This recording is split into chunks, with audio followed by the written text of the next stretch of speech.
मित्रों नमस्कार। मेरा नाम डॉक्टर संजय पांडे है। मैं कंसल्टेंट यूरोलॉजिस्ट हूँ। कोकिलाबेन धीरूभाई अंबानी अस्पताल मुंबई में मैं पिछले 15 साल से काम कर रहा हूँ।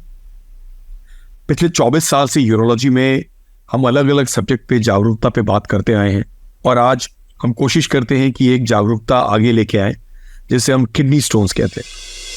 तो आज किडनी स्टोन्स पे बात करते हैं और आगे बढ़ते हैं इस किडनी स्टोन्स की जागरूकता में। आइडेंटिफाई करें कि किडनी स्टोन्स होती क्या है, स्टोन्स बनती क्यों हैं और स्टोन्स बनने से मुश्किलें क्या हो सकती हैं, आपको हमें क्या दिक्कतें हो सकती हैं किडनी स्टोन्स बनने से, और अगर किडनी स्टोन्स बनती हैं तो उसकी ट्रीटमेंट क्या है, उसके प्रिवेंशन क्या है, और इसको कंक्लूड करते हैं। तो आइए आज हम किडनी स्टोन्स पे बात करते हैं जो बहुत ही कॉमन और प्रचलित प्रॉब्लम है। फ्रेंड्स, किडनी स्टोन एक बहुत ही कॉमन प्रॉब्लम है जो हर उम्र में देखी जा सकती है।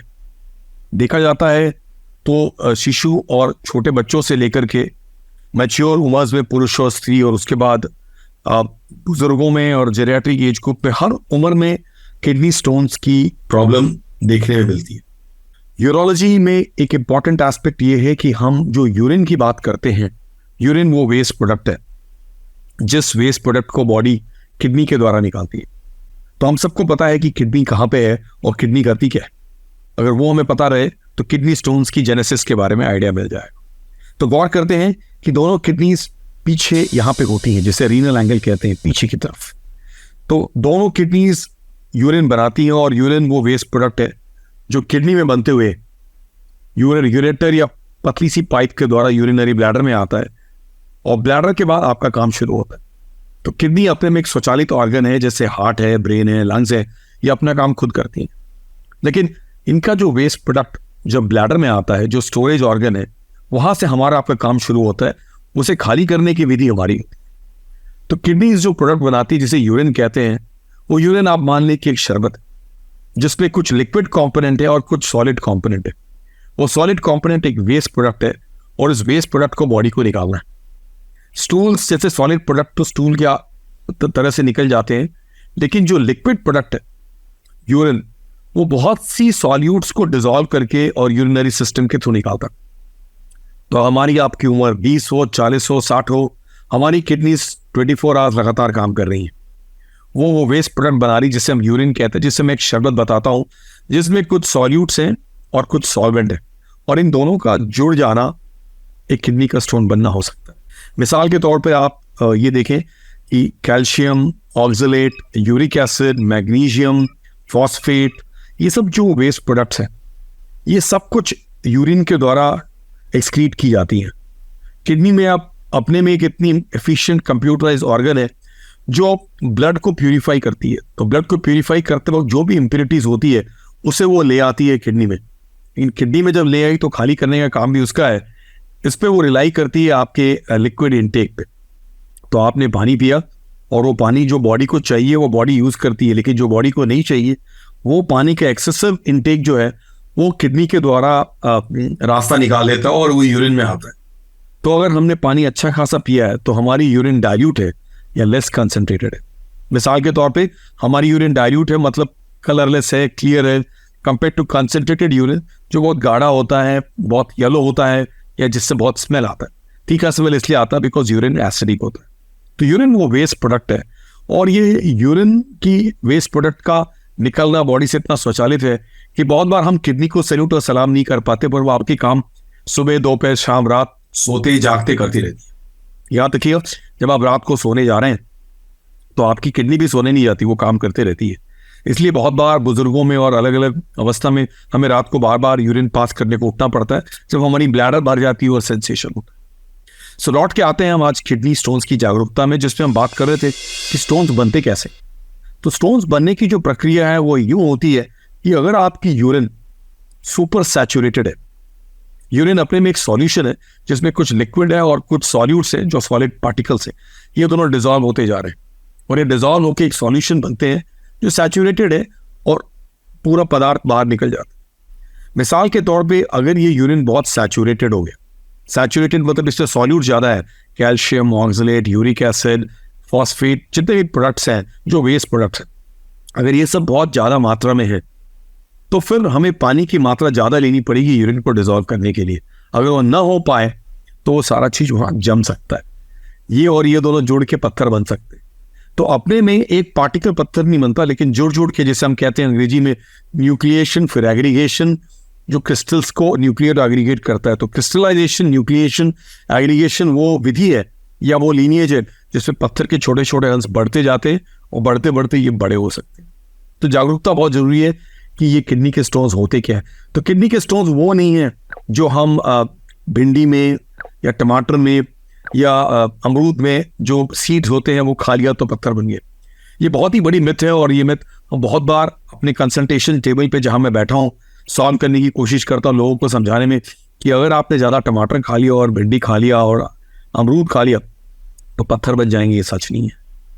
किडनी के पत्थर एक किडनी के ही एक यूरिन का जो एक अंश है उसी अंश का जुड़ जाने से पत्थर बनता है। तो मैंने आपको याद दिलाया कि पत्थर बनना एक यूरिनरी सिस्टम की एक सैचुरेशन से सुपर सैचुरेशन होने की बातचीत है। हमारी पूरी कोशिश रहती है कि हम यूरिन को सुपर सैचुरेट ना होने दें। कैसे? पानी की मात्रा बढ़ा लें। तो ये सिंपल सी बात होती है कि अगर यूरिन बहुत डाइल्यूट है तो उसमें कोई भी चीज डिजॉल्व हो जाएगा। मैं आपको अगर एग्जांपल दूं तो ये एक कप है, जिस कप में हमने अगर 5 चम्मच चीनी डाल दिया और फिर हमने पानी डाला तो अच्छे से डिजॉल्व करेंगे तो पूरा मिक्स हो जाएगा। लेकिन इसी में अगर हमने 25 चम्मच चीनी डाल दी और पूरे दिन हम इसे घोलते रहे चम्मच से तो भी डिजॉल्व नहीं होगा। क्यों? क्योंकि यूरिन सैचुरेशन से सुपर सैचुरेटेड हो गया। 5 चम्मच चीनी इस कप ने ले ली, लेकिन 25 चम्मच चीनी के लिए आपको 1 जग पानी लगेगा। अगर ये जागरूकता आप तक पहुंचा पाया तो शायद बता पाओगे कि यूरिन की डाइल्यूशन कितनी important. So super saturation of urine पत्थर बना सकता है, बिकॉज अगर बहुत सॉल्यूट्स है तो वो जुड़ने के चांसेस है। अगर सॉल्यूट्स उतने हैं और पानी की मात्रा अच्छी खासी है, मतलब सॉल्वेंट ज्यादा है, तो शायद सबको डिजॉल्व होकर निकल जाए, जो आप में मेरे में हो रहा है, और इसलिए ये पत्थर नहीं बन रहे। तो ये बहुत इंपॉर्टेंट है जानना कि किडनी एक स्वचालित ऑर्गन है जो हमारी ब्लड को प्यूरिफाई कर रही है, तभी आपकी हेल्थ मेंटेन रहती है, आपके सारे लेवल्स मेंटेन होते हैं। और जो भी किडनी प्यूरिफाई करके अपने में लाती है, जैसे उसे एक्सक्रीट करना है यूरिन के द्वारा, अगर वो मात्रा ज्यादा है तो वो पत्थर बन सकता है। तो ये बहुत इंपॉर्टेंट है जानना कि किडनी के स्टोन्स बनते क्यों हैं। सुपर सैचुरेटेड यूरिन पत्थर बना सकते हैं, ये बहुत इंपॉर्टेंट है। अब हम जानना चाहते हैं कि एक मरीज को कैसे पता चले उन्हें किडनी का स्टोन्स है, या क्या क्या सिम्टम्स होते हैं जो एक मरीज को डॉक्टर के पास लेके आते हैं जिनको किडनी स्टोन्स है। अगर मैं डिवाइड करूं इन सिम्टम्स को 2 भाग में, तो एक वो होंगे इंसिडेंटल लोग जिनको स्टोन्स की कोई कंप्लेन नहीं है। मिसाल के तौर पे जितने लोग हेल्थ चेकअप कराते हैं और हेल्थ चेकअप में अगर सोनोग्राफी में स्टोन दिखती है 5 मिलीमीटर की, 7 मिलीमीटर की, 1 सेंटीमीटर की, तो थोड़ी अचंभा होती है कि किडनी में स्टोन बताई जा रही है और हमें प्रॉब्लम तो है नहीं। तो ये सब इंसिडेंटली स्टोन पकड़े गए क्योंकि हमने कुछ टेस्ट किया। तो बहुत बार हम बहुत सी चीज़ों के लिए टेस्ट करते हैं, सोनोग्राफी हो, सीटी स्कैन हो, ये सब ऑब्जर्वर ओरिएंटेड इन्वेस्टिगेशन या गेटेड स्कैन्स है, जिसमें हमें किडनी की स्टोन पकड़ आ गई लेकिन स्टोन शांत बैठा हुआ है। तो किडनी में अपने इतने सारे रूम्स होते हैं जिसे हम कैलिसिस कहते हैं, और वहाँ स्टोन बनते हैं क्योंकि वहीं यूरिन की सबसे ज़्यादा सुपर सैचुरेशन होती है, और उसके बाद वहाँ जुड़ जुड़ के पत्थर बनते रहते हैं। पहले न्यूक्लिएट होते हैं, फिर एग्रीगेट होते हैं, फिर क्रिस्टलाइज होकर बढ़ते जा रहे हैं, लेकिन हमें आपको पता नहीं चलता बिकॉज ये बहुत ही साइलेंट प्रोसेस है। यूरिन का बनना अपने में एक साइलेंट प्रोसेस है, जो एक वेस्ट प्रोडक्ट आपकी बॉडी से 24 आवर्स 1.5 से 2 लीटर निकल रहा है, जिसमें सारे वेस्ट प्रोडक्ट निकल रहे हैं। तो ये स्टोन साइलेंटली बन सकते हैं, और साइलेंटली बहुत छोटे से बहुत बड़े भी हो सकते हैं। मिसाल के तौर पे अगर देखा जाए तो ये एक बड़ा सा पत्थर है जो किडनी से निकाला गया था। ये 1.5 से 2 सेंटीमीटर का पत्थर है जो हमने PCNL में पंक्चर करके पूरे एक साथ निकाला था। मिसाल के तौर पे देखा जाए तो ये बहुत सारे पत्थर हैं जो किडनी में पड़े हुए थे और जिनको हमने ऑपरेट करके निकाला हुआ है। तो ये सब स्टोन्स जुड़ जुड़ के बन रहे थे और ये सब साइलेंट थे। तो ये लोगों में पकड़ में आया था बिकॉज उन्होंने सोनोग्राफी कराई, उन्होंने हेल्थ चेकअप कराई और पकड़ में आया तो अचंभित हुए। तो ये एक इंसिडेंटल फाइंडिंग है कि स्टोन बना और स्टोन साइलेंट था। लेकिन कुछ ऐसे मरीज हो सकते हैं जिनकी स्टोन्स उनको पीड़ा देती है। तो हो क्या सकता है, स्टोन्स किडनी में है और उस पतली सी यूरेटर या पाइप जिसके थ्रू स्टोन निकलने की कोशिश करेगी वो छोटे स्टोन्स होते हैं। 3, 4, 5, 6, 7, 8, 10 मिलीमीटर के पत्थर उस किडनी की पाइप से नीचे निकलने की कोशिश कर सकते हैं। तो मैंने आपको बताया था कि किडनी की जो पाइप है वो बहुत पतली सी पाइप होती है जिस पाइप के थ्रू यूरिन नीचे लाई जाती है। भले ही ऊपर ये पाइप थोड़ी चौड़ी हो, लेकिन धीरे जैसे से नीचे जाते जाते हैं ये 20-25 सेंटीमीटर की पाइप जो पीछे से आगे की तरफ जाकर के ब्लैडर में जाती है, पतली होकर 2-3 मिलीमीटर की हो जाती है। आपकी मोबाइल चार्जिंग वायर जितनी पतली है उतनी ही पतली यूरेटर्स हैं जो किडनी से ब्लैडर में स्टोन तो यूरिन लेके आती है।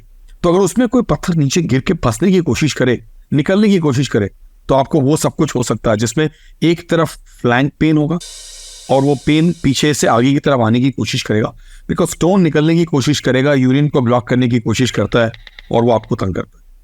ये बहुत इंपॉर्टेंट है जानना कि अगर हम एक साइड फ्लैंक पेन सडनली शुरू हुआ आज रात, या हम छुट्टी पे या काम कर रहे हैं और वो दर्द बढ़ता ही जा रहा है, और दर्द बढ़ते बढ़ते अगर हमें उल्टी हो रही है, अगर हमें बुखार हो रहा है, अगर हमारे यूरिन में कुछ खून जा रहा है, या यूरिन में कुछ जलन हो रही है, या कोई छोटा सा स्टोन निकलने की कोशिश की और निकल भी गया, तो ये सब कुछ बताता है कि एक छोटा सा स्टोन किडनी में था और वो बिल्कुल इमरजेंसी प्रेजेंटेशन कर रहा है, जिसमें या तो खून जा सकता है यूरिन में, या एक तरफ फ्लैंक में दर्द हो सकता है जो दर्द बढ़ता ही जा सकता है, और बहुत बार उसके साथ नोजिया, वॉमिटिंग, फीवर होने के चांसेस होते हैं अगर यूरिन ब्लॉक होकर इन्फेक्ट हो रहा है। तो फ्रेंड्स, स्टोन की प्रेजेंटेशन दो तरह से हो सकती है, या तो हम लोग सब अपनी हेल्थ चेकअप कराएं और इस तरह से स्टोन्स को पहले पकड़ें, और दूसरी तरफ स्टोन्स कोई और टेस्ट कराए तो पकड़ में आए, या अगर प्रेजेंटेशन बिल्कुल उस तरह की हो जिसमें सिम्टोमैटिक प्रेजेंटेशन होती है, जहां सिम्टम्स के द्वारा पता चला कि दर्द हो रहा है, उल्टी हो रही, बुखार हो रहा है, एक तरफ साइड में पिछले एक दिन, एक हफ्ते, एक महीने से दर्द हो रहा है, और हमने कुछ टेस्ट कराया और उसके बाद पकड़ में आया। तो दरअसल ये जागरूकता बहुत जरूरी है कि बहुत बार पेट में दर्द हो रहा होता है जो आगे की तरफ नहीं बढ़ रहा पर दोनों साइड्स में कह रहा हूं, और इस तरह की अगर दर्द हो रही है तो इस दर्द का मतलब ही है कि कोई स्टोन निकलने की कोशिश कर रहा है आपके उन पतले यूरेटर्स के थ्रू, और शायद निकल नहीं पा रहा। ये बहुत जरूरी है। हम ये भी बताना चाहते हैं कि once a stone former always a stone former, मतलब पॉसिबिलिटी है कि हमें अगर 2 साल, 10 साल, 20 साल पहले स्टोन हुआ था और हमने डॉक्टर पांडे से ट्रीटमेंट कराई थी, ऑपरेशन कराई या दवाई दी या कुछ भी, या हमारा स्टोन निकल गया था, तो पॉसिबिलिटी है कि ये स्टोन बार बार बनता है, बिकॉज इसकी टेंडेंसी है बॉडी की एक मेटाबॉलिज्म और टेंडेंसी जिसमें स्टोन बनने की कोशिश करती है। तो ये जागरूकता बहुत इंपॉर्टेंट है आज, कि बहुत बार स्टोन साइलेंट हो सकते हैं और हमें दर्द न दें। बहुत बार ऐसा होगा कि ये बहुत दर्द, पीड़ा, जलन, बुखार और पेशाब में खून, ये सब की मात्रा हो सकती है। तो अगर किसी को फ्लैंक में दर्द हो रहा है आज रात, मतलब कल हम एक सोनोग्राफी करके देखेंगे, ऐसा तो नहीं कि स्टोन ब्लॉक कर रहा है, स्टोन निकलने की कोशिश कर रहा है, तो ये जागरूकता बहुत जरूरी है। क्योंकि मैंने कहा once a stone former always a stone former. किसी को 2 साल, 10 साल पहले स्टोन हुआ था और आप 10 साल बाद दर्द हो रहा है, तो शायद हमने 10 साल बाद 10 साल तक अपने डॉक्टरों के साथ फॉलोअप नहीं की, और शायद एक स्टोन बड़ा होकर के हमें ब्लॉक करने की कोशिश कर रहे हैं। तो अगर स्टोन के सिम्टम्स ये है तो हम उसे टेस्ट करके कैसे पकड़ने की कोशिश करते हैं, इस पे जरा गौर करते हैं। तो फ्रेंड्स, क्या टेस्ट की जाती है स्टोन्स के बारे में अगर हमें जानने की जरूरत है तो? अगर फैमिली में किसी को स्टोन्स है, या किसी को पहले जमाने में स्टोन्स रही है, स्टोन्स ट्रीटमेंट हो गया, स्टोन निकल गया, तो क्या ऐसी टेस्ट करें और किस तरह की फॉलोअप हो वो जरूरी होती है। तो याद रखिएगा, once a stone former always a stone former, और हमें बचने की जरूरत है स्टोन से। इसीलिए कुछ टेस्ट उन लोगों को करने की जरूरत होती है जिन्हें पास्ट में स्टोन रह चुका है। बाकी जो लोग आज इस जागरूकता के पार्टिसिपेशन में हैं, उन लोगों को पता होना चाहिए कि स्टोन बहुत ही कॉमन प्रॉब्लम है। कहीं 18 से 35% जनता हमारे देश में किडनी स्टोन्स की बर्डन पे रहती है, और स्टोन्स बनना अनकॉमन नहीं है। तो ये कॉमन मेडिकल कंडीशन है, कॉमन यूरिनरी कंडीशन है, और जब ये उस लेवल को बढ़ जाती है तो हमारी नींद खुलती है, वो देर हो जाता है। तो टेस्ट डॉक्टर करते हैं, जिसमें सबसे कॉमन टेस्ट सोनोग्राफी होती है। सोनोग्राफी वो टेस्ट है जिसमें एक सोनोलॉजिस्ट आपको स्कैन करके आपकी किडनीज, आपकी यूरेटर, आपकी ब्लैडर को एसेस करते हैं। बहुत बार ऐसे टेस्ट में हम नॉर्मली फुल ब्लैडर होते हैं, ताकि हम यूरिनरी जैक्स को पहचान पाए, कोई रुकावट है कि नहीं, स्टोन्स की साइज क्या है, स्टोन कहाँ पे है, किडनी में है, किडनी की कैलिसिस में है, उनके रूम्स में है, या यूरेटर को ब्लॉक कर रहा है। अगर यूरेटर को ब्लॉक कर रहा है तो कौन से पार्ट को ब्लॉक कर रहा है, ऊपर यूरेटर को जहां बहुत ही ब्रॉड पैसेज होता है, या फिर बीच में आकर के, या लास्ट में सबसे नैरो एरिया वेसिकुलर जंक्शन को ब्लॉक कर रहा है। तो ये सब कुछ सोनोग्राफी में पकड़ आ सकती है। बहुत बार छोटे छोटे स्टोन्स, बहुत बार फ्लैंक में दर्द होना और सोनोग्राफी का पकड़ ना आना, और वो सस्पिशन रहे तो आपकी यूरोलॉजिस्ट सीटी स्कैन करते हैं।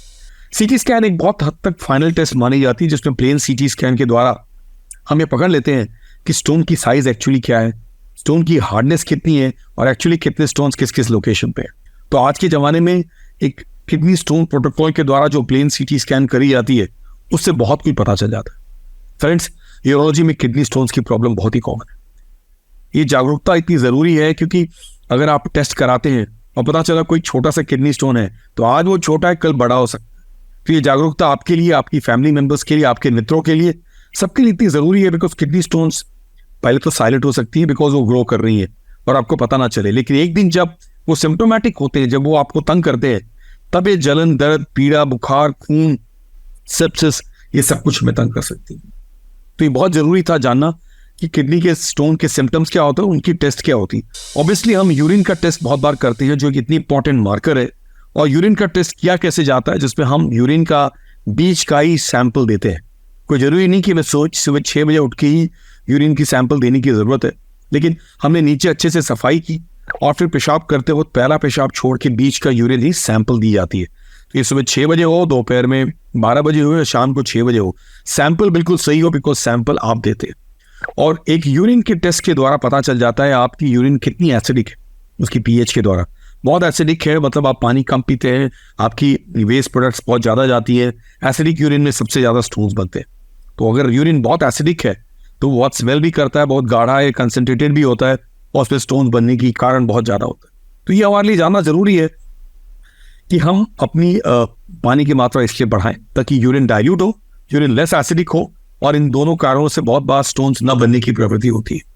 तो यूरिन की पीएच, यूरिन की एसिडिटी, यूरिन में जो क्रिस्टल्स होते हैं वो क्रिस्टल्स जुड़ के बाद में बड़ा पत्थर बनते हैं, तो वो सब जानने की जो पूरी रिक्वायरमेंट है वो यूरिन की टेस्ट से होती है। जो बार बार स्टोन फॉर्म कर रहे हैं उसमें हम मेटाबॉलिक टेस्ट करते हैं। वो आपके urologist serum calcium, serum oxalate, serum uric acid, serum parathormone, serum vitamin D3, ये पूरी जो कैल्शियम मेटाबॉलिज्म की जो पूरी कहानी होती है उसे एसेस करने की कोशिश करते हैं और जागरूकता लेते हैं कि ये स्टोन फॉर्मेशन की टेंडेंसी का कारण क्या है। तो एक तरफ तो हम स्टोन को होने देना नहीं चाहते, दूसरी तरफ अगर स्टोन हुई या पकड़ में आई तो उसको लॉजिकल कंक्लूजन तक ले आ सकते जहां उसको हम ट्रीट करना चाहते। तो फ्रेंड्स, अब हम ट्रीटमेंट की जागरूकता पहुंचाना चाहते हैं, जो सबसे इंपॉर्टेंट जागरूकता होनी चाहिए, क्योंकि स्टोन्स तो किडनी में बनते हैं, वो हमारे आप की कंट्रोल में नहीं है।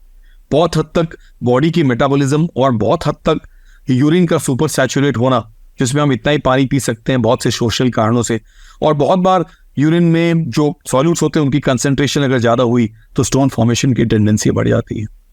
तो ट्रीटमेंट पे गौर करते हैं कि किडनी स्टोन्स के ट्रीटमेंट क्या होते हैं। किडनी में स्टोन्स हुए तो यूरोलॉजिस्ट इस देश में, दुनिया में क्या ट्रीटमेंट करते हैं।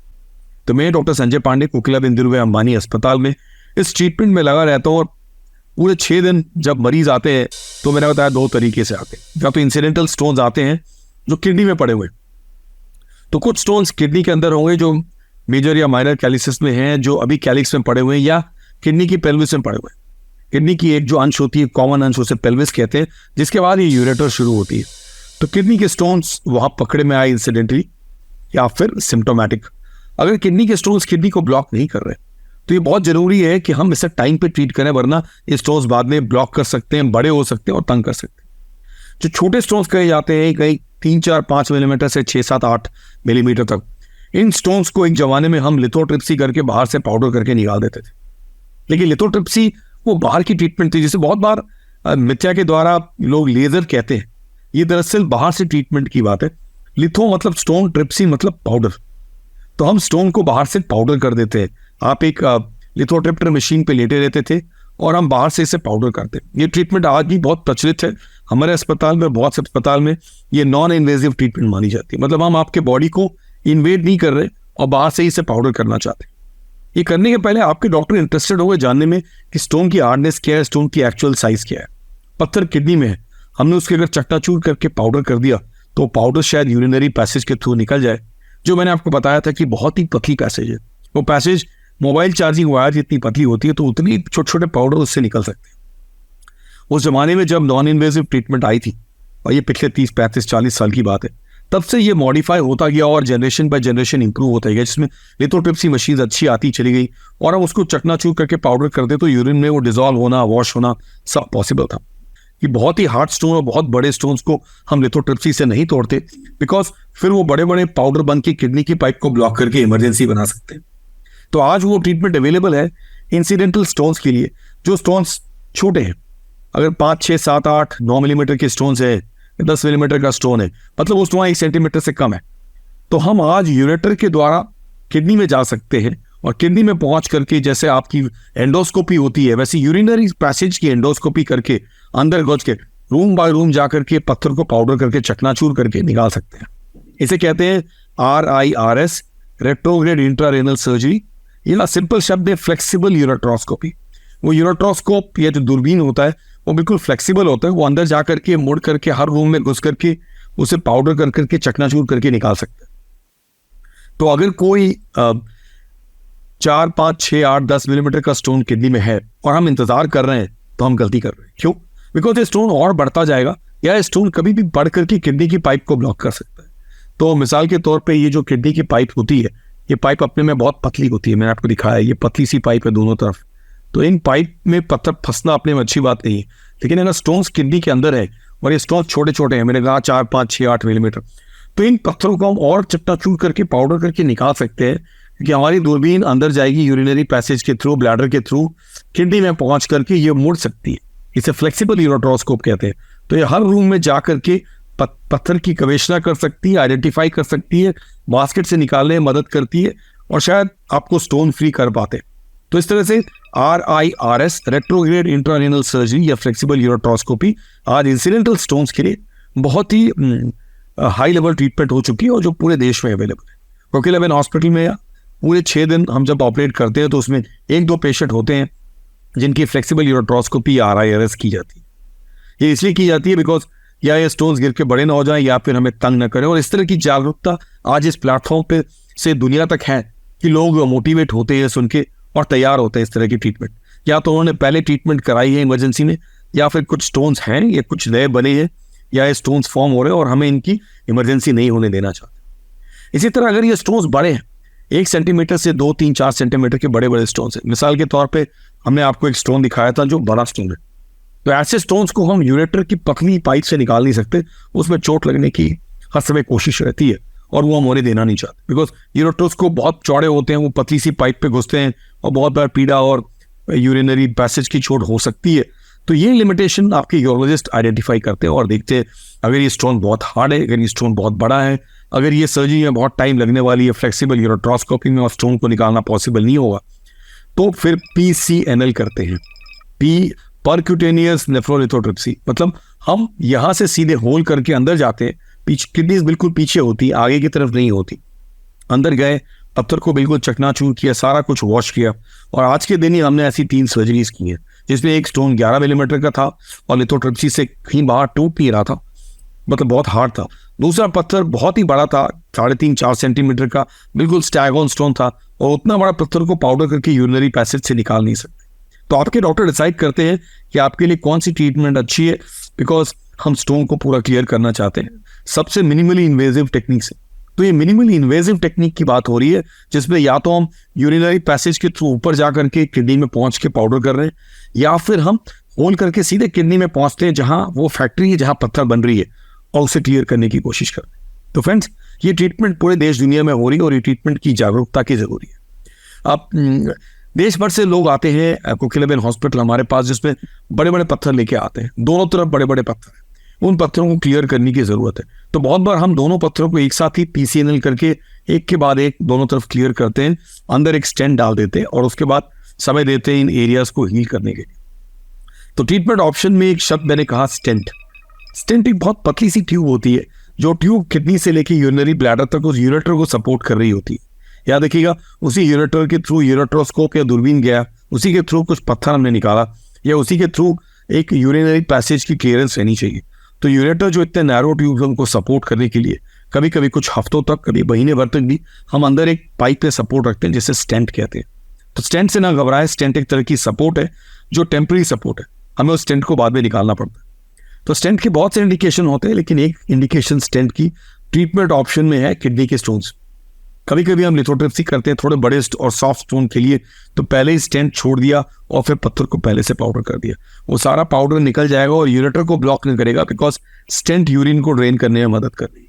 हमने PCNL की, पीछे से पंक्चर करके बड़ा स्टोन निकाला, किडनी में स्टोन फंसा था, हमने अंदर एक स्टेंट रख दिया और वो स्टेंट बाद में आपको इंप्रूव करने का मौका देती है, बाद में हम स्टेंट को निकाल देते हैं। फ्लेक्सिबल यूरेट्रोस्कोपी की, दोनों तरफ हम गए, किडनी में गए, छोटे छोटे स्टोन्स निकाल के वो बाहर आ गए, हमारे लिए बहुत इंपॉर्टेंट एस्पेक्ट है। तो फ्रेंड्स, ट्रीटमेंट एस्पेक्ट बहुत इंपॉर्टेंट है, जिसमें एक तरफ नॉन इन्वेजिव लिथोट्रिप्सी, वो आपके डॉक्टर डिसाइड करते हैं छोटे स्टोन्स के लिए। आप मॉडरेट साइज स्टोन्स जो 4-5 से लेकर 8-10 मिलीमीटर के हो सकते हैं, जिनको हम किडनी पाइप के द्वारा ही निकाल सकते हैं, बिकॉज अभी भी वो किडनी में ऐसे ट्रीटमेंट को हम फ्लेक्सिबल यूरोट्रोस्कोपी कहते हैं, जहाँ पेशाब के रास्ते हम टेलीस्कोप, बहुत पतली टेलीस्कोप लेके अंदर गए। आज मिनिएचराइजेशन का ज़माना है, अच्छे से अच्छे टेलीस्कोप्स आ रही है जो हमें किडनी तक पहुँचने देती है, जो उस जमाने में पॉसिबल नहीं था। और जब आप पहुँचते हैं तो आप पत्थरों को बिल्कुल चकनाचूर करते हैं लेजर से, और उसके बाद स्टोन्स को वॉश होने देते हैं, स्टोन्स को निकाल के लेके आते हैं, और इस तरह से हम स्टोन्स को क्लियर करते हैं। किन लोगों को स्टोन्स फॉर्म होता है और उनकी ट्रीटमेंट क्या होती है? तो मैंने शुरू में ये बताया था कि स्टोन फॉर्मेशन की टेंडेंसी किसी में भी हो सकती है।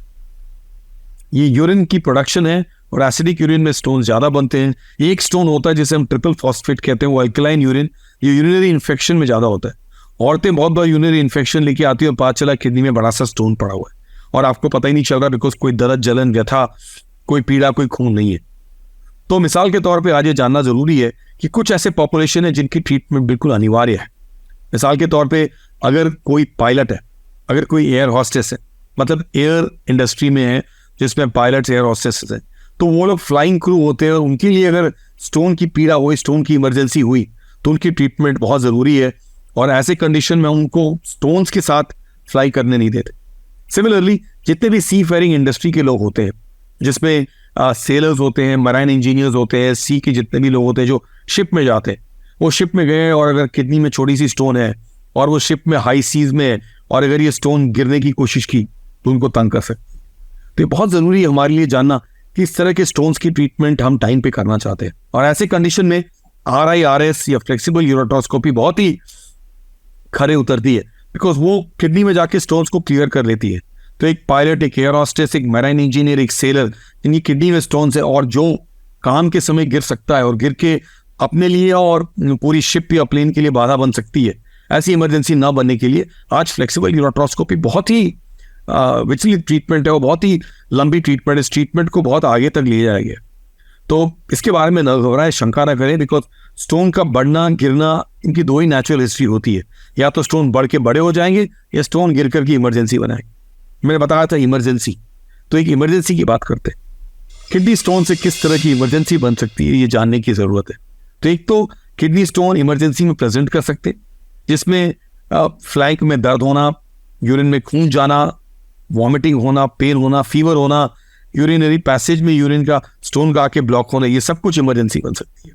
और इमरजेंसी में अगर स्टोन किडनी की पाइप से लेके यूरेटर से लेके यूरेथ्रा तक या ब्लैडर में फंस रहे, तो फिर हमें इमरजेंसी ट्रीटमेंट करनी पड़ती है, जिसमें लोग इमरजेंसी प्रेजेंटेशन में रात को इमरजेंसी में एडमिट होते हैं। उनको सिम्टोमेटिकली हम क्योर करते हैं, और फिर दूरबीन के रात से जाकर के यूरोट्रोस्कोपी करके पत्थर को लेजर से पाउडर करके निकाल के फिर स्टेंट डालते हैं। तो ये मैंने डिस्कस की थी RIRS में। लेकिन अगर इमरजेंसी प्रेजेंटेशन है और किडनी की पाइप में स्टोन फंस गई है, तो उसे वहां नहीं छोड़ सकते। आपकी गाड़ी गैरेज में रह सकती है पर मेन रोड को ब्लॉक नहीं कर सकती। तो स्टोन किडनी में थी, हमें आपको पता ना था, और ये स्टोन नीचे गिरा, और गिरा तो फ्लैंक में पेन हुआ, दर्द हुई, उल्टी हुई, बुखार हुआ, सब कुछ हुआ, और स्टोन किडनी के पाइप में पाया गया, सोनोग्राफी में या CT स्कैन में। तो फिर आपके यूरोलॉजिस्ट आपको इमरजेंसी से सेमी इमरजेंसी कंडीशन में आपकी पीड़ा, आपकी जलन, दर्द, बुखार और आपकी सिम्टोमेटिक केयर और क्यूर करते हुए यूरोट्रोस्कोपी के द्वारा, दूरबीन के द्वारा अंदर जाकर के कहीं 20-25 मिनट से 45 मिनट में स्टोन को बिल्कुल लेजर से पाउडर करते हैं, और यूरेटर को जो ब्लॉक पड़ा था उसको अनब्लॉक करते हैं। तो यूरेटर का अनब्लॉक होना जरूरी है, बिकॉज यूरिन उसके रास्ते जाता है। अंदर एक स्टेंट रखते हैं जो टेम्पररी ट्यूब होती है, और इस तरह से एक इमरजेंसी स्टोन जिसके बारे में आपको पता ना था, या जो स्टोन फंसा हुआ था, उसे हम स्टोन क्लियर करते हैं। क्योंकि स्टोन इतनी कॉमन प्रॉब्लम है, इसलिए हमें प्रिवेंशन के बारे में बात करने की जरूरत है, जो बहुत ही इंपॉर्टेंट टॉपिक हो।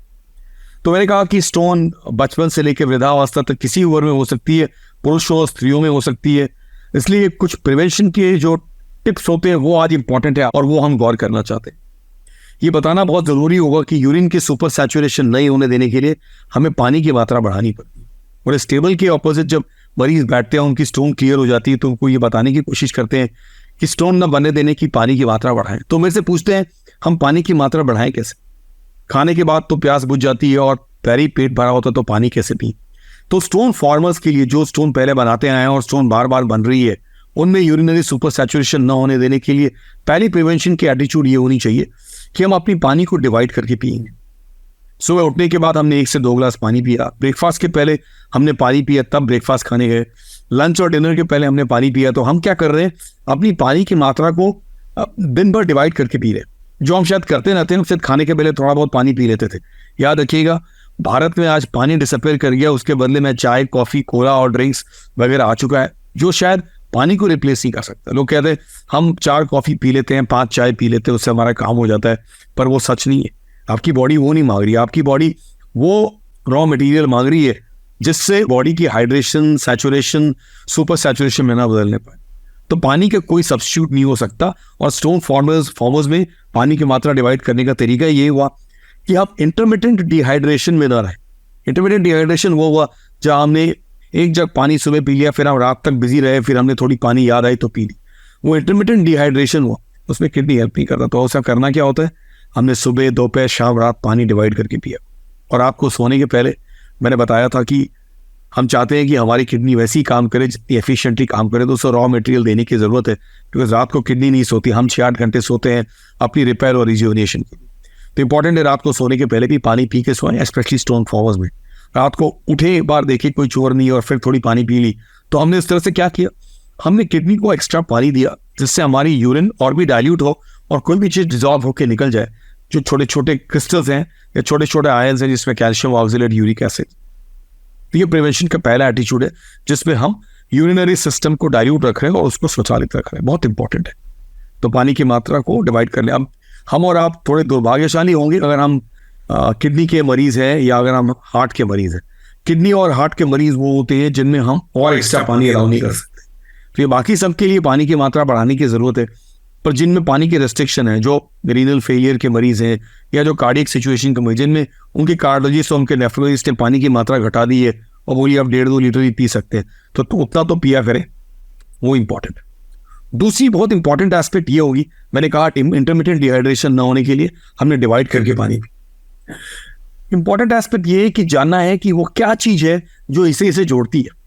कैल्शियम और ऑक्सलेट जो दो चीज जुड़ करके शादी करके पत्थर बनाते हैं, जो इंडिया की सबसे कॉमन स्टोन है कैल्शियम ऑक्सलेट स्टोन, वो स्टोन जोड़ इसलिए जाती है बिकॉज उन लोगों में जो यूरिन की एनवायरनमेंट है, जो यूरिन की आबो हवा है, उसमें सिट्रेट की लेवल बहुत कम है। सिट्रेट नींबू और ऑरेंज और आंवला में पाया जाता है। सिट्रेट एक वो पदार्थ है जो विटामिन सी की तरह नींबू, आंवला या ऑरेंज में पाया जाता है, और ये सिट्रेट यूरिनरी सिस्टम की बहुत अभिन्न अंग है। तो देखा गया है कि जिन लोगों में यूरिनरी सिट्रेट की लेवल कम होती है, उन लोगों में स्टोन फॉर्मेशन की टेंडेंसी ज़्यादा होती है। उनमें यूरिक एसिड, कैल्शियम, ऑक्सलेट सब जोड़ के पत्थर बना सकते हैं। तो ये जानना बहुत ज़रूरी होगा कि हमें पत्थर नहीं बनने देने के लिए सिट्रेट की लेवल्स को इम्प्रूव करना चाहते हैं। तो ये उस तरह की नासा में जो गवेषणा हुई थी आज से 30-40 साल पहले, जहाँ एस्ट्रोनॉट्स की टेस्ट की गई और देखा जाता था कि ये क्या क्या लेवल्स होते हैं, और उस जमाने से जब तक ये इंप्रूवमेंट आती गई, आज वो सिट्रेट दवाइयों के रूप में अवेलेबल है, वो सिट्रेट खाद्य पदार्थ के रूप में अवेलेबल है। नींबू और ऑरेंज में सिट्रेट की लेवल्स बहुत ज़्यादा होती है, और नींबू ऑरेंज हमारे लाइफस्टाइल में एक तरह की रिक्वायरमेंट है, एक तरह की एस्पेक्ट है। ये और बात है कि मिथ्या के तौर पे लोग घबराते हैं कि नींबू खाने से हमें सर्दी हो जाती है, गांठों में दर्द होता है, जो अपने में सच नहीं है, जो अपने में एक तरह की मिथ्या है। जैसी मिथ्या को हम बस्ट करने की कोशिश कर रहे हैं। तो नींबू वो सिट्रेट सप्लाई करती है जिसमें यूरिन बिल्कुल एसिडिक ना हो और सिट्रेट लेवल्स कैल्शियम ऑक्सलेट को जुड़ने ना दें। तो बहुत बार स्टोन फॉर्मेशन की टेंडेंसी को कम करने के लिए स्टोन की ट्रीटमेंट करने के बाद इस टेबल के अक्रॉस हफ्ते में 20 से 40 पेशेंट को हम जागरूकता में ये एक बहुत इंपॉर्टेंट बात बताते हैं कि अपनी नींबू और ऑरेंज की मात्रा को बढ़ा लें। बहुत इंपॉर्टेंट, पानी की मात्रा बढ़ाई हमने, नींबू ऑरेंज की मात्रा बढ़ाई हमने, सिट्रेट की लेवल बढ़ा ली, तो साहब आप कैल्शियम और ऑक्सलेट दोनों शायद जुड़ ना पाएगा, यूरिक एसिड जुड़ नहीं पाएगा, और ये बहुत हद तक कुछ सॉफ्ट स्टोन्स को डिसॉल्व करने में भी मदद करता है। तो ये बताना चाहता हूँ कि हम आशा नहीं करते कि जो स्टोन्स बने हैं, जो धीरे धीरे बनते बनते 5 या 12 मिलीमीटर के या 3 सेंटीमीटर के हुए, ये आपके पानी पीने से या कुछ दवाइयों से डिसॉल्व हो पाए। ये नॉर्मली वो कंक्रीशियस होते हैं जो जुड़ जुड़ के हार्ड होते होते होते एक चट्टान बन जाते हैं। जैसे ये जो पत्थर है ये बॉडी से निकाली गई है, और ये पत्थर से किसी को चोट लगे तो चोट लग जाए, तो ये बहुत ही हार्ड पत्थर है। या ये सारे जो पत्थर हैं ये किडनी से निकाली गई है, ये सब पत्थर बहुत हार्ड होते हैं। इनका डिसोल्यूशन करना और एक्सपेक्ट करना अपने में एक तरह की मिथ्या होगी। लेकिन हाँ, कुछ स्टोन्स बहुत ही सॉफ्ट होते हैं, वो हम सीटी स्कैन में, एक्सरे में पकड़ लेते हैं कि इनकी सॉफ्टनेस कितनी है, और उन स्टोन्स को डिसॉल्व करने के लिए सिट्रेट थेरेपी और अलग अलग तरह की थेरेपीज होती है जो एक लेवल तक काम करती हैं। तो एक तरफ स्टोन की टेंडेंसी को कम करना और स्टोन को ना बनने देना, जो प्रिवेंशन की हम बात कर रहे हैं, उसमें इंपॉर्टेंट है कि हमने पानी की मात्रा बढ़ाई, हमने नींबू और ऑरेंज की मात्रा बढ़ाई या सिट्रेट की लेवल बढ़ाई, जो आज दवाइयों के रूप में भी अवेलेबल है। तो मरीज के 3 महीने से लेकर 3 से 5 साल तक ये दवाइयाँ लेते हैं जिनमें स्टोन फॉर्मेशन की टेंडेंसी बार बार होती है। हम साथ ही उनको उत्सुक करते रहते हैं, उनको आप प्रोत्साहित करते हैं कि आप अपने स्टोन्स ना बनाने के लिए कुछ लाइफस्टाइल चेंज करिए, जिसमें पानी की मात्रा को डिवाइड करके सुबह, दोपहर, शाम, रात और सोने के पहले लीजिए। नींबू की अगर शरबत बना के नींबू या ऑरेंज ले सके तो फिर वो आपके फायदे की बात है। तो ये बहुत इंपॉर्टेंट एस्पेक्ट है। तो लोग आप मुझसे पूछते हैं प्रिवेंशन के लिए क्या नहीं खाना है, तो मैं कहता हूं कि खाने से कोई पत्थर नहीं बनता। जितने लोग स्टोन फॉर्मर्स हैं और नॉन स्टोन फॉर्मर्स हैं, उनके लिए आज ये जागरूकता बहुत जरूरी है कि आपने कुछ खा लिया और स्टोन बन जाएगा, और आपने ये नहीं खाया और स्टोन नहीं बनेगा। ये अपने में शायद सच नहीं होता, लेकिन हाँ, स्टोन फॉर्मर्स जो होते हैं, जिनमें बार बार स्टोन बनने की टेंडेंसी हो रही है, स्टोन बन रहा है, तो उनमें हम कुछ रेस्ट्रिक्शंस लाते हैं, वो इंपॉर्टेंट है। आपको अगर समझाने की कोशिश करूं तो चाय, कॉफी, कोला, चॉकलेट, हरा सब्जी, दूध और नॉनवेज, ये हम जरा कम करने को बोलते हैं। आप में, मेरे में नहीं, स्टोन फॉर्मर्स। ये जितने भी चाय, कॉफी और कोला ड्रिंक्स है, इनमें ऑक्जेलेट की लेवल पहली ज्यादा होती है। और मैंने कहा कैल्शियम ऑक्जेलेट इंडिया की सबसे कॉमन स्टोन है, तो कैल्शियम ऑक्जेलेट जुड़ जाएंगे। जो भी आप एक्स्ट्रा चीज लेते हैं वो बॉडी में यूरिन के रास्ते आती है। एग्जाम्पल, कोई पॉइजनिंग भी होती है तो हम यूरिन के टेस्ट से पकड़ लेते हैं कौन सी पॉइजनिंग हुई थी। सिमिलरली अगर हम एक्स्ट्रा कुछ चीज लेते हैं तो यूरिन के रास्ते निकलता है। तो अगर हम बहुत ज्यादा ऑक्जेलेट ले रहे हैं आप, तो ऑक्जेलेट यूरिन के रास्ते अपना रास्ता खोजती है। ऐसे भी याद रखिएगा, हेमेल्ट्रिक हाइपोऑक्जेलूरिया एक तरह की बीमारी होती है जिसमें ऑक्जेलेट बॉडी में ही बनता रहता है। तो बनता है तो उसे निकलने की जो विधि है वो भी किडनी के द्वारा है। तो अगर एंट्रिक हाइपरऑक्जेलूरिया है, एंडोजीनस हाइपोऑक्जेलूरिया, रीनल हाइपरऑक्जेलूरिया है, या आप ऑक्जेलेट बहुत ज्यादा ले रहे हैं, इसमें चाय, कॉफी, कोला, ये जो है, इनमें होती है ऑक्जेलेट्स। हरा सब्जी में बहुत ऑक्जेलेट होता है, पर हम नहीं मन बोलते कि हरा सब्जी बंद कर। हम तो फिर भी आपको कहते हैं कि पानी और नींबू की मात्रा बढ़ा लीजिए, डिवाइड करके इसको लेते रहिए। पर स्टोन फॉर्मर्स में बिकॉज टेंडेंसी होती है, हम कहते हैं आप सुबह, दोपहर, शाम, रात दूध और दूध के प्रोडक्ट नहीं ले सकते, आप बहुत एनिमल प्रोटीन नहीं ले सकते, बहुत ज्यादा सॉल्ट और शुगर नहीं ले सकते। तो सब कुछ खाने में मॉडरेशन होनी चाहिए, और उस मॉडरेशन को बैलेंस करने के लिए पानी और नींबू की जरूरत होती है। तो ये बहुत इंपॉर्टेंट अवेयरनेस होगी कि प्रिवेंशन जो रूल है वो बहुत हद तक आपके डॉक्टर भी इन्वॉल्व रहते हैं, आपको जागरूक करते रहते हैं। और आज इस प्लेटफॉर्म से इस जागरूकता की कोशिश चल रही है, जहां हम आपको किडनी स्टोन्स के बारे में, उनकी ट्रीटमेंट, उनकी प्रिवेंशन, उनकी सिम्टम्स के बारे में बात कर रहे हैं। मैंने कहा था what's a stone former, always a stone farmer. तो हमने स्टोन की ट्रीटमेंट की, या इमरजेंसी में, या RIRS या PCNL के द्वारा। आपके डॉक्टर हर 6 महीने में, 12 महीने में आपसे मिलना चाहते हैं, देखने के लिए सोनोग्राफी और CT स्कैन या जो भी टेस्ट है कि हम नए स्टोन्स तो नहीं बना रहे। बिकॉज ये मानी जाती है कि 50% people will form stones again in 10 years time, और वो 10 years कहीं 10 महीने से 10 साल के बीच में हो सकता है। तो स्टोन ना बनाना, स्टोन उतना बड़ा ना होना, स्टोन हमें घातक रूप से किडनी की पाइप को चोट ना पहुंचाए, आके वहां फंस ना जाए और हमें ब्लॉक न करे, ये बहुत जरूरी है। हम किडनी के स्टोन्स के बारे में बात आज इसलिए कर रहे थे कि किडनी के स्टोन्स आपके और मेरे कंट्रोल में बहुत बार नहीं रहते। किडनी यूरिन बनाती है, और यूरिन का एक एंड प्रोडक्ट हो सकता है जिसमें ज्यादा calcium oxalate, uric acid, phosphate, ये सब चीजें मिलकर स्टोन बना सकती हैं। किडनी स्टोन्स एक यूरिन का ही पार्ट है जो छुड़ के कॉन्क्रीट होकर के एग्रीगेट होकर एक स्टोन बन के न्यूक्लिएट हो चुका है। तो ये स्टोन धीरे धीरे साइज में बढ़ता जा सकता है, और ये आपकी अनुमति, आपकी परमिशन की जरूरत नहीं होती, ये धीरे धीरे साइलेंटली बढ़ता है। वो साइलेंट स्टोन जो हमने सोनोग्राफी में पकड़े, उससे तो हम ट्रीट करना चाहते हैं, बिकॉज वो हमारे लिए इमरजेंसी ना बन जाए। बिकॉज डॉक्टर पांडे ने कहा कि स्टोन्स की 2 ही नेचुरल हिस्ट्री होती है, या तो स्टोन साइलेंटली बढ़ते जाते हैं और आप एक दिन अचंभित होते हैं कि दोनों किडनी में बड़े बड़े स्टोन्स हैं, या फिर ये स्टोन्स गिर करके इमरजेंसी बनाते हैं जिसमें दर्द, जलन, पीड़ा, खून, बुखार हो सकता है। तो स्टोन्स अगर किडनी में पकड़ में आए तो उनकी ट्रीटमेंट जरूरी है। जैसे आपने अगर चोर को पकड़ा तो उसको जेल में डाला, उसको माला नहीं पहनाते। ये बहुत जरूरी है कि हम टाइम पे ट्रीट करें, और टाइम तब होता है जिस दिन स्टोन पकड़ में आए। सैडली अगर इमरजेंसी में शुरुआत हुई तो इमरजेंसी की भी ट्रीटमेंट होती है, जिसमें दर्द और पीड़ा की ट्रीटमेंट तो हुई, लेकिन उसके बाद स्टोन को हम यूरेटर में छोड़ नहीं सकते। बहुत बार मरीज इमरजेंसी में एडमिट होते हैं और कहते हैं दर्द ठीक हो गया, अब हम पानी पी के स्टोन निकालेंगे, हमारे पास दवाई है और नींद हकीम की ट्रीटमेंट से। बहुत बार वो काम नहीं आता है। क्यों? बिकॉज जो किडनी की पाइप या यूरेटर होती है ऊपर तो चौड़ी होती है, लेकिन जैसे जैसे नीचे जाते जाते वो पतली होती जाती है, और सबसे नीचे सबसे पतली 2 मिलीमीटर की होती है। तो स्टोन्स अगर ऊपर आके फंस गए हैं और यूरेटर में ऊपर फंसे हैं, बीच में फंसे हैं, तो नीचे कब आएंगे कोई नहीं बता सकता, बिकॉज यूरेटर धीरे धीरे नैरो होता ही जा रहा है, और सबसे नैरोएस्ट पार्ट सबसे लोएस्ट पार्ट होता है। तो इस तरह से स्टोन हमें तंग कर सकती है। मिसाल के तौर पे अगर आप देखें तो मैं आपको बताना चाहता हूं कि ये किडनी है, और ये किडनी की पाइप है, और ये पत्थर यहाँ फंसा हुआ है। ये पत्थर ऊपर ही फंस गया है, ये नीचे किडनी की पाइप में ब्लैडर के पास तक आ ही नहीं पाया। और अगर हम गौर करें और देखें तो ये किडनी की पाइप के द्वारा ये पत्थर नीचे आया और आके बिल्कुल ब्लैडर के जंक्शन के पास नीचे आके फंसा हुआ है। तो स्टोन 3, 4, 5, 10 मिलीमीटर का हो, लेकिन सबसे नीचे पाइप तो सबसे नैरो है, और कोई बहुत बड़ा सा स्टोन किडनी की पाइप से निकला है और बस बिल्कुल आके यहीं फंस गया। तो पाइप अपने में बहुत नैरो पाइप होती है यूरेटर, और उसमें स्टोन्स कहीं भी फंस सकते हैं।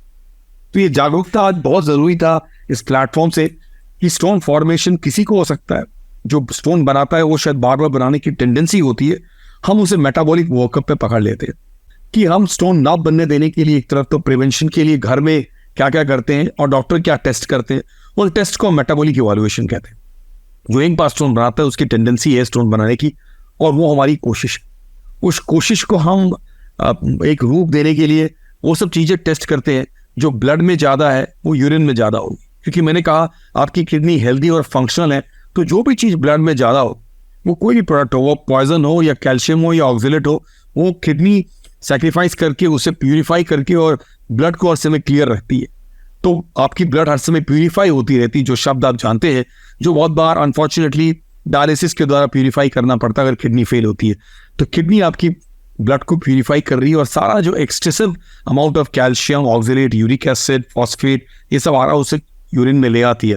हम इन्हीं चीज को टेस्ट करना चाहते हैं यूरिन में, और इन्हीं चीज को ब्लड में टेस्ट करते हैं। तो मेटाबॉलिक इवैल्यूएशन के लिए हम जो टेस्ट करते हैं उसमें कुछ टेस्ट होते हैं जो किडनी की टेस्ट होती है। यूरिन की रूटीन टेस्ट की, जिसमें आपकी पीएच, आपकी स्पेसिफिक ग्रेविटी, आपकी यूरिन के क्रिस्टल्स हमें बताते हैं कि बॉडी की टेंडेंसी क्या है, और हर समय यूरिन बिल्कुल बीच का पेशाब है, मिड स्ट्रीम और क्लीन कैच स्पेसिमेन। जहां तक मेटाबॉलिक इवैल्यूएशन की, हमने ब्लड के टेस्ट में serum calcium, serum oxalate, serum uric acid, serum PTH, serum vitamin D3, जो पूरी कैल्शियम ऑक्सिलेट मेटाबॉलिज्म को टेस्ट करती है। दूसरी तरफ जो 24 आवर्स की यूरिन टेस्ट होती है, वो टेस्ट बताती है कि क्या क्या चीजें 24 आवर्स की यूरिन सैंपल में ज्यादा है, और उसे हम पकड़ लेते हैं। उस तरह से हम एक मेटाबॉलिक इवैल्यूएशन के द्वारा रास्ता खोजते हैं कि हम क्या क्या चीजें कम लें, ज्यादा लें, खाने में चेंजेस करें, पानी की मात्रा बढ़ाएं, कुछ दवाइयां लें, और इस तरह से हम अपने आप को फॉलो करें। ये हमारी कोशिश रहती है। तो फ्रेंड्स, मैं डॉक्टर संजय पांडे, कोकिलाबेन धीरूभाई अंबानी अस्पताल में, जहाँ कंसल्टेंट यूरोलॉजिस्ट हूँ और हेड हो रिकंस्ट्रक्टिव यूरोलॉजी और एंड्रोलॉजी के, इन सब्जेक्ट की जागरूकता पे विश्वास रखता हूँ, बिकॉज इस तरह से हम बहुत से लोगों तक जागरूकता फैला सकते हैं। इस यूट्यूब के माध्यम से और अलग अलग माध्यम से हम आप तक पहुंचने की कोशिश करते हैं, और इस तरह से बहुत मरीज अपने को, अपनी फैमिलीज को, अपने फ्रेंड्स को और अपने को ठीक करने के लिए बहुत बार ट्रीटमेंट सीख करती है। तो जिनको बार बार स्टोन बन रहा था पास में, अगर वो भी साइलेंट हैं, तो बहुत जरूरी है कि कृपया सोनोग्राफी करके देखिए कि कोई स्टोन चुपके से बैठा तो नहीं। वो साइलेंटली बैठा हो 5 से 15 मिलीमीटर का, और आपको तंग न कर रहा हो, तो कल वो तंग कर सकता है, बिकॉज कल उसकी साइज बढ़ेगी, या फिर वो यूरिन में पास कर सकता है और हमें इमरजेंसी सिचुएशन पे ले आ सकता है। ये जागरूकता बहुत हद तक सोसाइटी में मिसिंग है। लोग सोचते हैं कि ये स्टोन सीड से बनता है, और ये सीड से बनता नहीं है। लोग सोचते हैं कि अगर किडनी की पाइप में स्टोन फंसा हुआ है तो हम बहुत पानी पी लेंगे और ये स्टोन वॉश हो जाएगा। बहुत बार ऐसा हो नहीं पाता, बिकॉज पाइप अपने में बहुत पतली होती है, और जहां स्टोन आके फंसती है, जहां उसने आपको दर्द दिया, पीड़ा दी और खून दिया, वहां वो बिल्कुल आके चोट पहुंचाता रहता। तो स्टोन आकर के कहीं भी फंसा, लेकिन वो आपको बहुत चोट पहुंचाता है, वहां पे वो रगड़ करके एक तरह की चोट पहुंचाता है, और वो चोट उस एरिया को अपने में टाइट करता है। हम स्टोन तो फ्यूचर में निकाल देते हैं, लेकिन वो एरिया स्ट्रक्चर ना बन जाए, वो बहुत इंपॉर्टेंट होती है, कि उसकी ट्रीटमेंट अलग ही करते रहता हूँ मैं। तो मेरे लिए बहुत जरूरी है कि एक बहुत बेसिक सब्जेक्ट पे, जिसपे हम ट्रीटमेंट लिथोट्रिप्सी के द्वारा, जिसपे हम यूरेट्रोस्कोपी के द्वारा, फ्लेक्सिबल यूरेट्रोस्कोपी के द्वारा, या फिर PCNL के द्वारा एक तरह की ट्रीटमेंट को क्योर तक ले जाते हैं, जहां आपकी स्टोन्स क्लियर हो गए, आप फिर वो इमरजेंसी से क्लियर हो गए, या फिर इमरजेंसी नहीं बनने दे रहे। दूसरी तरफ जागरूकता वो कि हम स्टोन बनने नहीं देंगे, हम अपने डॉक्टर के साथ फॉलोअप करेंगे। 90% ऐसे पेशेंट्स हैं जो स्टोन फॉर्म करते हैं और हमारी ट्रीटमेंट के बाद हमारे साथ फॉलोअप करते रहते हैं, हर 6-6 महीने, साल भर में कुछ दवाइयाँ, कुछ चेंजेस, कुछ इस तरह की कोशिशें रहती हैं जिसमें हम स्टोन्स ना बनने दें। ये बहुत जरूरी है कि हम अपने आप स्टोन क्रिएशन ना होने दें, एक तरह के एम्बेसडर बने, इस सब्जेक्ट को एम्ब्रेस करें, और फ्यूचर में अपनी किडनी हेल्थ के लिए बहुत जरूरी है।